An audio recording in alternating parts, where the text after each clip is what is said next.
A commencé à Ypres.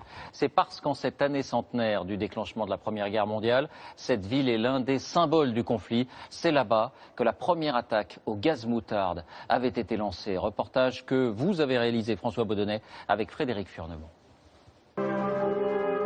C'est sous une pluie de coquelicots, symbole des soldats tués pendant la Grande Guerre, que les 28 chefs d'État sont venus se recueillir. Sur ce mémorial sont gravés les noms de 55 000 Britanniques tombés ici entre 1914 et 1918. Ypres, le plus grand champ de bataille de la Première Guerre mondiale. Une ville martyre. Au cours des 5 années de guerre, la cité belge est entièrement rasée par l'artillerie allemande. Dans les champs aux alentours, dans les tranchées et dans la boue, un demi-million d'hommes vont trouver la mort. Beaucoup sont canadiens, australiens et surtout anglais. Sur leurs tombes, vous voyez que rares sont ceux qui avaient plus de 20 ans. C'étaient juste des enfants. Ils sont partis se battre pour leur pays. Ce qu'ils ont fait, c'est extraordinaire.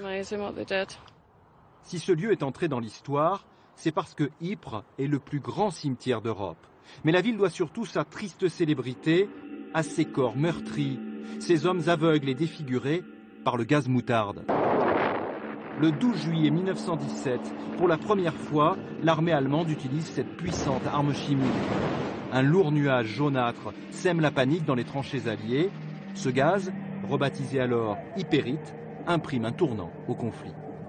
Ces gaz ont entraîné la mort de 20 000 soldats et plus de 500 000 blessés qui, pour la plupart, trouveront la mort plus tard, après la guerre.